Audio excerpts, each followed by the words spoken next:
Welcome back, tribe. I have one here from Filipina P. Despite women having it all, they're unhappier than ever. Wonder why. Hi folks, the Filipina P here. And things are not going well for relationships in the West. So what else is new, right? Well, I've recently been looking at some astonishing surveys and studies, and I really fear for the future of our Western friends. Marriage is on the decline. Fewer people are staying together. Fewer children are being born. And a man's chances of finding a rewarding partnership are slipping away. While none of that might be news to you, the reasons behind it are both fascinating and downright scary. So let's take a closer look at what's going on over there, as women chase their dreams and ironically become more miserable than ever. Is the future of relationships really doomed? Or is there still an opportunity for happiness? Because happiness is something a lot of women in the West seem incapable of. According to a study by Yale University called The Paradox of Declining Female Happiness, women's overall happiness was always greater than the average man's until the 1970s, when their happiness levels began to erode compared to their male counterparts. Then in the 90s, for the first time since data has been collected, women are now far less happy than men, and the gap continues to grow. But why? Today's Western women have more advantages than just about anyone on the planet. They have top-of-the-line education, or so they think. They have access to just about any goods and services in existence, and they have the money to pay for it themselves. So what's the problem now?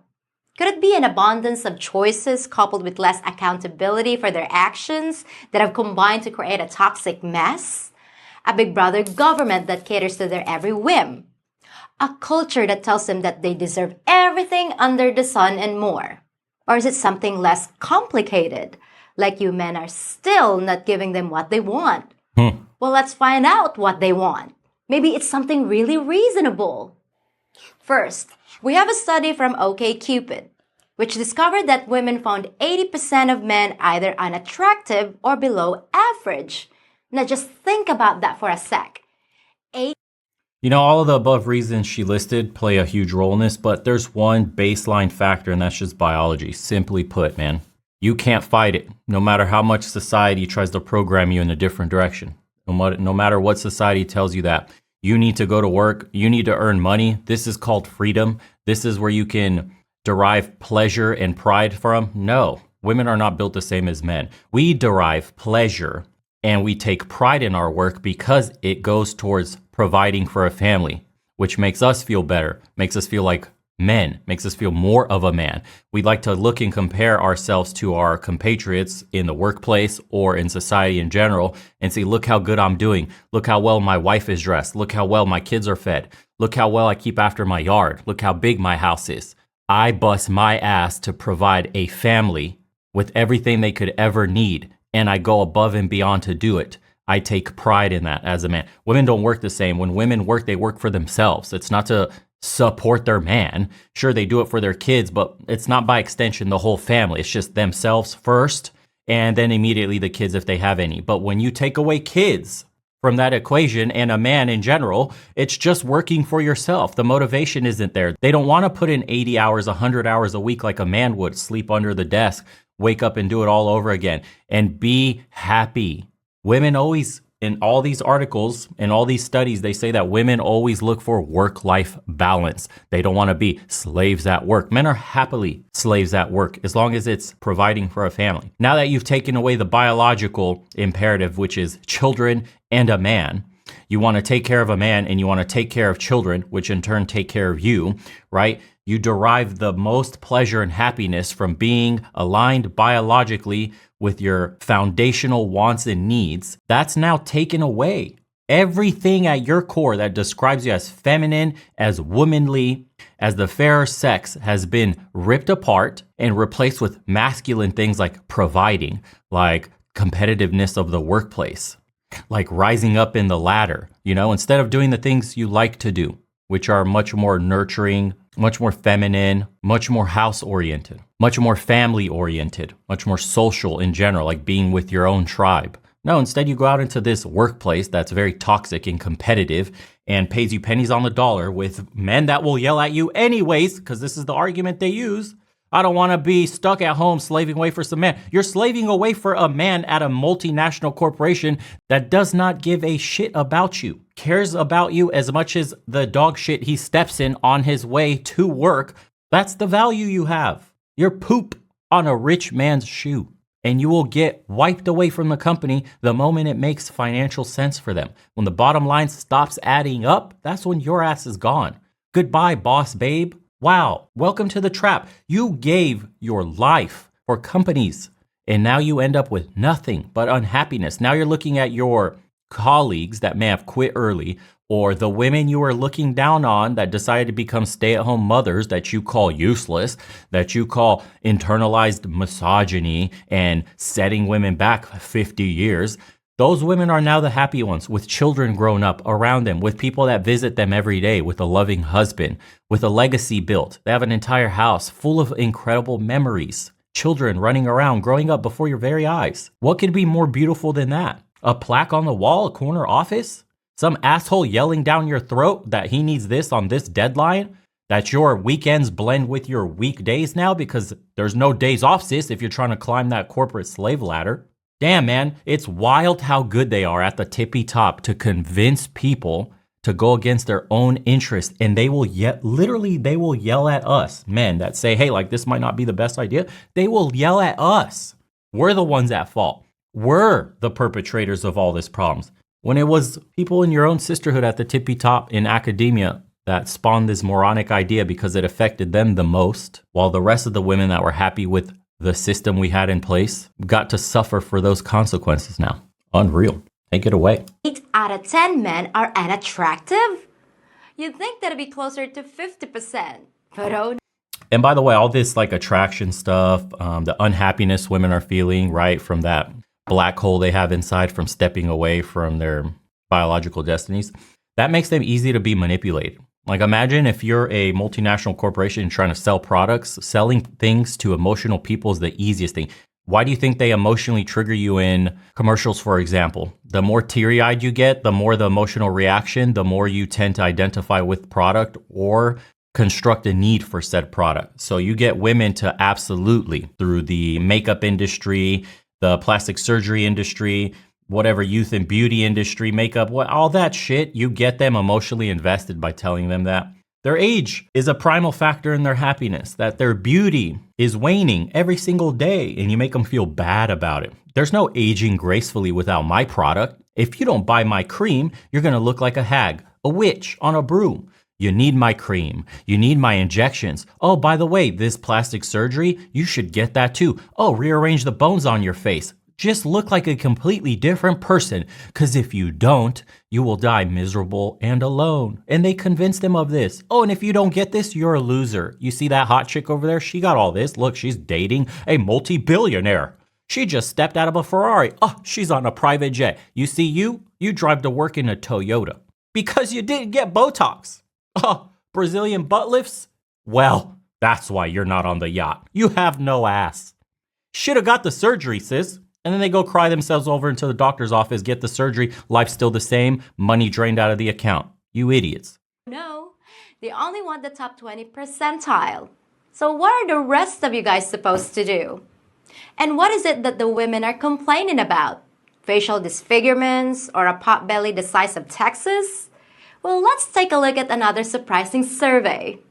Men and women were asked if they got 80% of everything they want in their ideal mate, would they be happy with that? Women said, no, that's settling.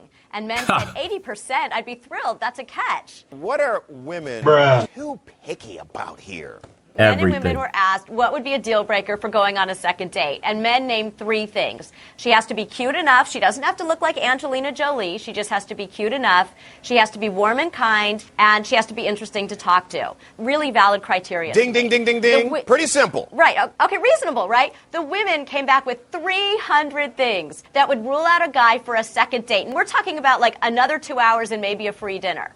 And there were things like he wore a brown belt with black shoes. Or we were having a really good time and I thought he was cute and he was interesting, but then he did this Austin Powers impression and I just can't get that out of my mind and I can't go out with him again. So let me get this straight. 80% of guys would be thrilled to find a woman who was cute, kind, and fun to talk to. But Western women thought that only getting 80% of what they wanted would be settling. And you'll be disqualified from the dating pool if you're wearing the wrong color belt. I practice hypergamy. You guys are so screwed. Apparently, they've been told that every one of them deserves a flawless man to complement their own perfection. And that means that men with a few dings and dents get left in the dust. So what does all this mean for the future of relationships over there? Well, one of the obvious effects is a dramatically falling birth rate. In the US, the number of births has fallen by 23% since 2007, which in the long run is a societal dead end. Is that because men no longer want offspring? Or is it because women don't want to interrupt their careers? No matter the reason, it's an unsustainable path for any country. But I'm not seeing much concern about the problem from people who are more interested in themselves. And there doesn't seem to be any end in sight, because according to a happiness expert in an article from The Guardian, unmarried and childless women report being the happiest subgroup in the entire population. Now, I'm not sure how that can be true if females are also reporting a steep decline in their overall satisfaction levels. So maybe some women are just kidding themselves. You gotta love that cognitive dissonance. But regardless, the message being broadcast to the ladies is clear. You don't need no man. I could do a whole series of videos about. And by the way, the population collapse, the birth rate, the fertility crisis, that is huge. That's like people don't understand what happens when we face imminent population collapse, how low fertility influences budgets. Like you think it looks bad now, the infrastructure in America. Imagine having the population, having the budget of the city, and then watching squalor explode all around you, crime explode all around you, not enough police to police anywhere. Not enough money for the bridges. They're collapsing. The buildings, they're absolutely in dire straits. You look, here is, I looked it up just to see. This graph shows you the population collapse by state. Make it big for you guys. Now, the change in 2020 general fertility rate from 01 to 2010, these are annual averages. Arizona, 31%. Utah, 30. Colorado, New Mexico, California, 25. Everywhere is getting wrecked. The West Coast, or I should say the west side of the United States, is absolutely getting destroyed. And nobody else is faring much better. I mean, it's double digits. The only ones that are doing okay, North Dakota, baby. North Dakota got some oil and a ton of land. Apparently they're doing well. Everyone else is screwed. Double digits. What's another decade of this look like? How much pressure on budgets is this going to have? What is this going to do to the way we vote, the political instability, our ability to project power around the world? Everything is in question now. Population decline is the number one issue of national security in this country, and nobody's talking about it. We're busy fighting about the dumbest shit here. Team red, team blue, indictments this, making Chick-fil-A open on Sundays by force, creating misinformation bureaus, and all the other crap. People's buttholes getting plowed in the Senate or wherever the hell that was happening. That's the state of politics today. That's what we're dealing with today. Oh, we are in for a sharp decline, ladies and gentlemen. Hold on to your straps of your boots, because you ain't going to be able to pull yourself up out of this one. Who I think's really behind all this. But that'd get into politics, which is something I won't do yet. The effect of all this is downright scary, as new data suggests that by 2030, just 6 years from now, 45% of women will be single. Yep, almost half. And of course, that'll have an effect on you men as well. So what's the answer? Swear off women altogether? Go to the gym and improve yourself so you can be one of the lucky 20%? Try harder to be what women want so you can make them happy again? Well, I ran across an interesting channel called The Happy Wife School by a woman who talks a lot of sense and gives some really great advice. She's only got about 39,000 subscribers, but I really think she deserves a lot more. Let's see what she has to say. You are not the source of your wife's unhappiness, and that there is nothing you can do or stop doing that will make her happy. Nothing that you hear in marriage counseling, nothing that she asks you to read, not speaking speaking her love language, writing love notes to her, making her feel important, doing special things for her. None of those things will make your wife happy because she is unhappy in herself. And she is the only solution to her unhappiness. And if you try to do the things you think will make her happy, she will resent it, find fault in it, and it won't be enough. And she'll find all the other things that she thinks you need to do to make her happy. So good men have to retire from trying to make your wife happy and retire from throwing your actions and feelings into an empty bucket with holes. So the message I got from this is that there's really nothing you can do about making Western women happy. Their misery is on them. I'm not surprised to hear that, because I have to admit, when I look at the lives many of them lead over there in prosperous countries, I have no clue what they're complaining about. But that still doesn't solve your problem. That's the issue. They have nothing to do. We have everything here in the West. Everything. Everything your heart desires. You really don't have to work for much. If you're a woman here in the West and you were born with an ounce of beauty, you've hit a jackpot. Your life literally gets handed to you. There are so many thirsty men. The epidemic of simping is just something completely aside from what I'm talking about, although that helps because you can literally sell a jar of farts and become a millionaire here. This is how crazy it's gotten. As a woman, in the courting process, in dating, and the access and the reach you have now, which is global because of social media and dating apps, you can get taken out on dates every single day if you choose to. You can find yourself a suitable partner or a man that's doing very well. Your chances are much higher now because of this access. You can be the girl next door that's genuinely beautiful. If you have any ounce of prettiness to you, you don't ever have to work a day in your life. Everything gets taken care of. The car note, the apartment, the everything. All you have to do today, and it's such a dub for the women that can get this ball going in this direction.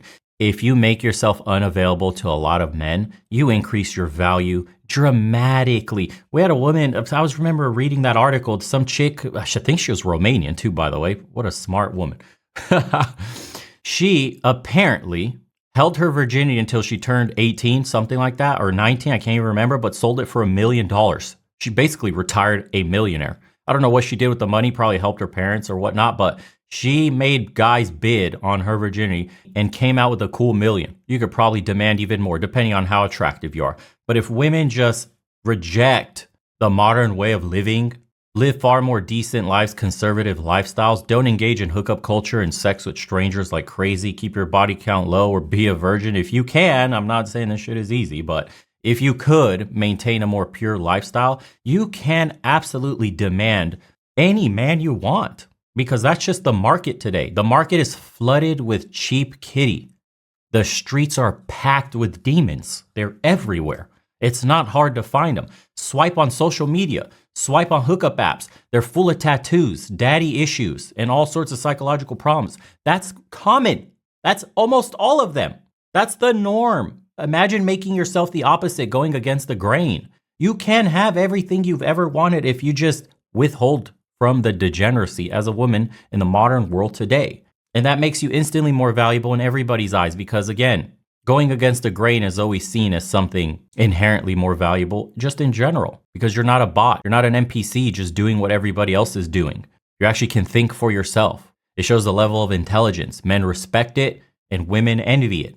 But, preaching that message is going to fall on deaf ears because you'd rather go do a TikTok dance, then go make a video of your shitty date, then follow up with how you got pumped and dumped and ghosted by asshole Chad, gain a couple million follows, likes, whatever it is that piques your little attention span and gets your dopamine rushing. And that's a good life, man. And then you rinse and repeat this process. And then you cry in your pillow until the mascara turns it fucking black. And then you're going to get on here, bitch some more, get some more likes. And then boom, you wake up 30. Oops, 40. Oops, life passed me by. The man I want no longer exists. He's looking at a woman 10 years younger than me. And then the cycle repeats. I mean, I don't know what it's going to take for us to reach critical mass. I think by 2040, if those numbers over 50%, then I think 2040 is around the same time when a majority of them are single and unhappy, childless. That's when critical mass starts to hit, where conversations in the mainstream start to change. Like, Over half of women are not having kids. Over half of women are not happy. Over half of women have no man. Over half of women are basically living hermit lifestyles. Over half, you say? That's when people's eyebrows start to peak up a little bit and go, what the hell's going on here? And then we'll start to get a rejection of modern way of living and a return to traditional lifestyles. That's what it's going to take. We need to hit a peak, a critical mass of unhappy women. We haven't yet. We're still living the boss babe, independent, street lifestyle, Sex in the City vibes. I'm strong. I need no man. And there's no repercussions as of yet. As of yet, men are still bailing them out. As of yet, we're still dealing with a whole new set of cultural norms. But once these set in a generation or two, when we hit 2040, and we have 2-3 generations of women living this lifestyle, and the numbers keep tanking in the wrong direction, then the conversation will happen. But until then, sit back, kick your feet up, enjoy the ride. Start collecting passports. Don't collect these hoes. Collect passports and be a free man. Find yourself traditional women. They exist all over the world, except in the West. They really do. Till you see it with your own eyeballs, you won't really know what I'm talking about or what I'm saying. It's not enough to just see a few guys post on TikTok or Instagram shorts, like the lifestyles they're living and all that, until you wake up in the morning with a fresh meal cooked, until you go on a date and a woman grabs your hand, says thank you, gives you a kiss on the cheek, and tells you just how happy she is, how appreciative she is that you took time out of your day to take her out on a date, how much she enjoyed herself, and that she hopes you'll call her again. You have no idea. Problem, which is an issue of supply and demand.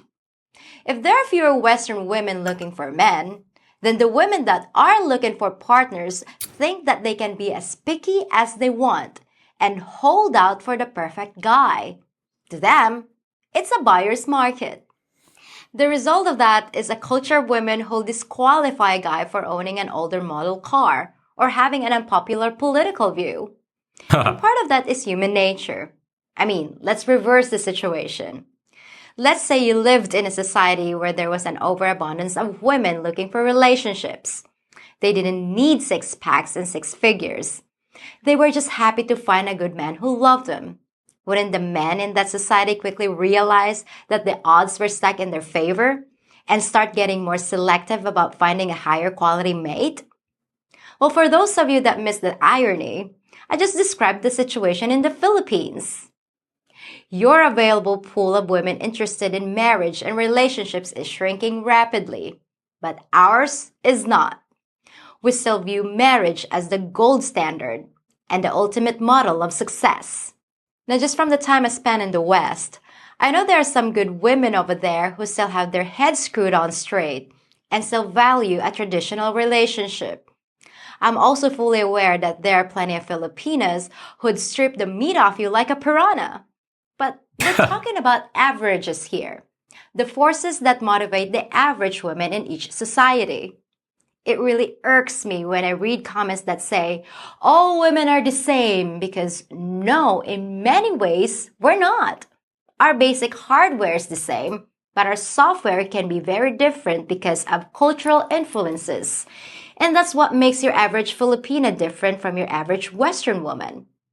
Both of us have the same basic needs, but the things we require to make us happy couldn't be more different. And a nuance to that, by the way, when you travel overseas, and this is what you guys need to understand, is that cities are pretty much the same everywhere else. That software is almost the same. You will find some differences, but the empowerment and the I don't need no man and the gynocracy is instilled into them, into the big cities. And that should be common sense to you. The difference is that when you go into the regional cities, when you go into the smaller villages, when you go into the provinces, right, the countryside, that's where you're going to notice a seismic shift in mentality and customs and traditional norms. Because if you were to even go into the countryside in the United States, I'm sorry to tell you, but it's not that different. It's just far too developed. Just because your neighbor is a little farther than normal away from you, it doesn't matter. If you live within the periphery of a city or a big town, you're basically in the same boat as everybody else. It's not going to be as extreme as the city center living in downtown of some major metropolitan area, But for the most part, even going way out in the countryside, you're going to deal with some of the same issues because that's just the culture as a whole. Just because she puts on some snakeskin boots and a cowboy hat and she's out there riding a horse doesn't mean she's not partaking in the same shit, just the country girl version. That's unfortunate because that's what it really comes down to in the United States. You're just swapping out the aesthetic, but the behavior is the same. When you actually go overseas into these countries where infrastructure and quality of life changes drastically from the capitals to the countryside, that's where you also have a drastic change in their approach to marriage, to family, to children, to traditional values and beliefs. And only then can you reap the benefits of finding somebody that's grounded and has the same beliefs as you and wants the same outcomes and legacy as you and will help you build that future together. But you can get overseas and get delusioned and played if you try to pull a chick from the capital of the Philippines or Thailand or hell, Romania or where. It doesn't matter, man. Wherever you go, just know if you go into a highly populated, developed city center, you will deal with mostly the same issues, just slightly less extreme than our major metropolitan areas here in the West. But the real gold mine is the countrysides, the regional towns and the cities, where it's still untouched, where people are still grounded, living normal lives, in reality, not on social media. All women have a tendency toward hypergamy, but that just means marrying up, choosing someone who's in a better position than we are. It doesn't mean dropping a man every time a bigger fish swims by. Western women may do that, but the majority of Filipinas recognize a good thing when they see it. It's all about meeting a threshold for security. If you think women just want stacks of money, and whoever has the tallest stack wins, then you've got a very distorted view of what's actually going on here. But given what many of you have been through, I can certainly understand why you might think that's the case. Now, if you're one of those guys that truly believes that all women are scheming, conniving, heartless liars, then that's what you're liable to find. For everyone's sake, please just stay where you are. You'd only be bringing the Western poison with you. But if you believe that men and women were meant to be together, and that there are ladies whose only dream is to be a loving and faithful wife, then you're welcome here, and you'll have pretty good odds of finding what you're looking for. As far as me personally, I look forward to being a traditional housewife or a trad wife. I want someone to share my life with, someone who snuggles up against me at night, who literally has my back. I'm happy to take care of the house, and one of my greatest joys will be putting good food on the table when my husband comes home from work. And you'll find that I'm not the only one. There are plenty of Filipinas looking for the same thing. Now, I understand that some people don't crave those things, and more power to them. But I can't help believing that the vast majority of people not only want, but need that kind of connection. And what's the alternative? Having a few years of thrilling one-night stands and hanging out with friends at the club? And then what? The majority of a woman's life will not be spent in a hot body with men falling all over themselves to open the door for her. All too soon, the time will come when she's sitting alone and staring out the window with no one who gives a damn about her. That may sound good to a Western woman, but Filipinos think we have a different purpose. A purpose that involves a man in our lives. Yes, sometimes we can be jealous, hot-blooded, irrational, and even childish. But if you get a good one, we can be the most loyal and wonderful companion you can imagine. And we know how to be happy. So if you ever get tired of being surrounded by women who are constantly miserable no matter what you do, just remember that there are plenty of women over here who'd love to have you by our side. See what some of the comments say. As a Western man married 25 years, I can say my experience is quite in tune with what the researchers have uncovered. She hated her job. She went part-time. It didn't seem to make any difference at all to her overall happiness. She wanted another child, so I agreed to adopt a daughter, even though we had both said no more kids when we married. She acted miserable at times even then. A new kid is so much stress, you know? This led her to decide that homeschooling was just not for her, even though that is what we agreed to for our daughter. And so I paid for private school. Of course, she framed this as something good for our daughter. Quote, I worry about her social interaction and peer relationships. The angle being, wouldn't you want the best for your daughter? Thus, my wife got less responsibility and more free time going forward, while I had to pick up the slack and pay for tuition. Oh, and she never went back to her part-time job, so no work outside the home. Thus, even more free time. So is she finally happy? Hell no. She still finds shit to whine about, and now our house is too small. Screw it. And the kicker is, what she said made her start wanting a bigger house. I really don't think about a bigger house till we helped Nick and his family move and I saw their house. She literally said to me. Unbelievable. The main issue is the ladies want their Cinderella prince, but they don't want to be like Cinderella. They keep forgetting that it wasn't the dress and the glass slippers that made her beautiful. It was who she was as a person. Apparently that lesson went completely over their minds. It says, as a woman, my mantra in life is very little is needed to make a happy life. It is all within yourself and your way of thinking. Oh, quoting Marcus Aurelius. I believe that happiness radiates from the inside and can be felt by the people around you. Life's too short to be unhappy. And then Ben says, been married to a I don't need no man woman for 12 years. It was stressful before. Now 4 kids in, it's miserable. I really can't do a damn thing to make her happy. An empty bucket with holes in it is a perfect description. Best I can do now is recommend to my son to get a passport and raise my daughters to not be feminists. As an American man who's found a Filipino wife, I can't agree more. My wife is everything a wife should be and more. She's the best example of a lady. She makes me want to be the best man I can be. Well, sounds like a winner. She brings out the best in who I am, and that's what she should be doing. I never knew such true happiness existed. 5 years married to my best friend has changed me into the man that God created me to be. Sounds like he is over the moon and happy to be providing for a woman that is a source of his pride. Look at that. How good you could have it. Starts with the little blue book, eh? Yeah, dating is a needle in a haystack here. You're going to go through too much garbage just to find something decent. And the decent here doesn't even hold a candle to the average out there in the rest of the world. That's the sad part. Merry Christmas, everybody. Hope you've had an excellent set of holidays and a happy new year, too, for all those that may be coming across this later. Cheers. See you on the next one.